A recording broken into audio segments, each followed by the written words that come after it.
Oke, selamat siang semuanya. Salam Merdeka Literasi. Oke, kita masih pada materi yang ke-8 tentang artikel ilmiah. Ini merupakan materi yang terakhir ya. Jadi pada materi artikel ilmiah ini banyak hal yang kita bahas, namun selengkapnya juga teman kita mahasiswa Christine Thomas akan mempresentasikan hal tersebut. Silakan Christine. Terima kasih untuk kesempatan yang diberikan. Sebelumnya perkenalkan, nama saya Christine Thomas, mahasiswa IBA angkatan 2018. Pada saat ini saya akan mempresentasikan modul 8 tentang artikel ilmiah. Artikel ilmiah merupakan salah satu jenis teks akademik. Artikel ilmiah biasanya diterbitkan pada jurnal ilmiah, yaitu terbitan berkala yang berisi kajian-kajian ilmiah di bidang tertentu. Artikel ilmiah dapat digolongkan menjadi artikel penelitian dan artikel non-penelitian, serta artikel ilmiah populer sebagai subjenis yang lain. Artikel penelitian merupakan laporan penelitian yang disajikan dalam bentuk artikel. Artikel non-penelitian tidak didasarkan pada penelitian dan biasanya merupakan ulasan konsep. Artikel penelitian dan artikel non-penelitian dipublikasikan di jurnal atau dipresentasikan di forum seperti seminar. Berikutnya, struktur teks pada artikel ilmiah. Yang pertama, struktur teks pada artikel penelitian dan artikel non-penelitian atau biasa disebut artikel konseptual. Hal yang paling utama pada konvensi penulisan artikel penelitian adalah struktur teksnya. Struktur teks penelitian artikel penelitian dapat disusun menjadi sebagai berikut. Yang pertama abstrak, kemudian pendahuluan, tinjauan pustaka, metodologi penelitian, hasil, pembahasan, dan yang terakhir simpulan. Struktur teks artikel konseptual atau artikel non-penelitian lebih bervariasi. Struktur teks yang sering dijumpai di jurnal-jurnal ilmiah adalah abstrak, pendahuluan, tinjauan pustaka, pembahasan, dan kemudian simpulan. Yang kedua, artikel ilmiah populer. Struktur teks artikel ilmiah populer adalah struktur teks eksposisi atau diskusi.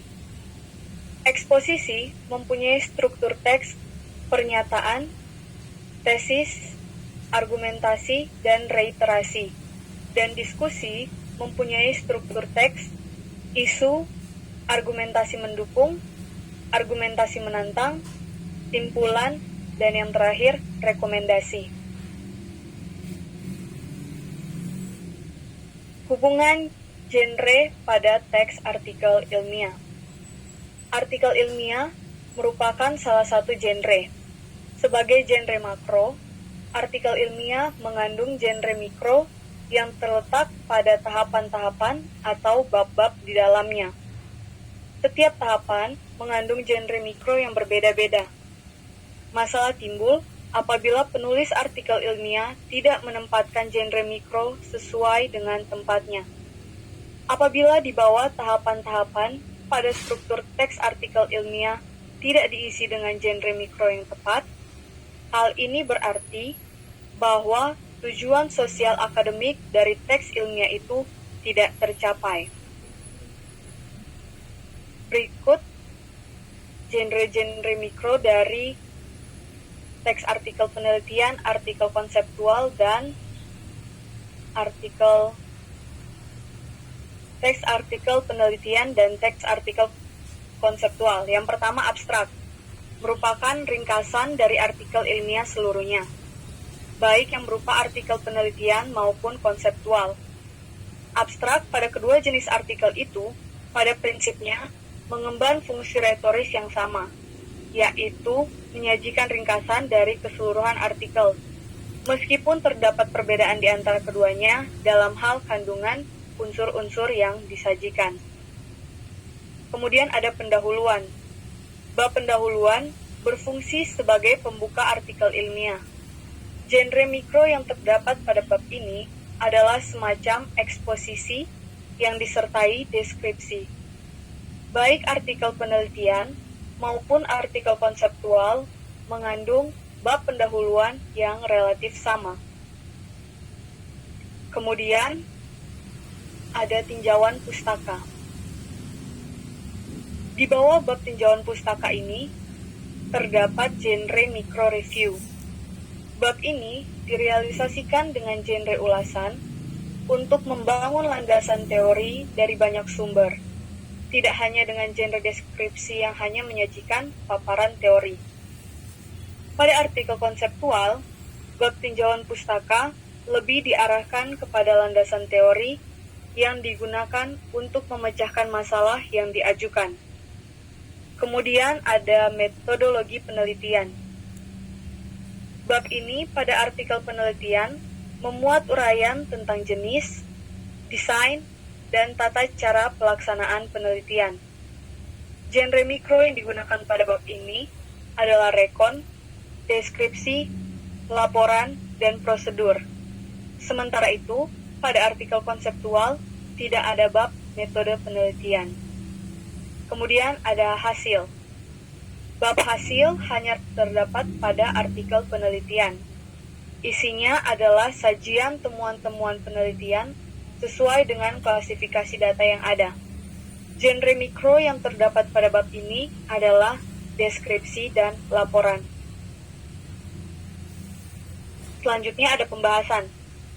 Bab pembahasan berisi pembahasan mengenai temuan-temuan penelitian dari berbagai sudut pandang teori yang telah disajikan pada bab tinjauan pustaka.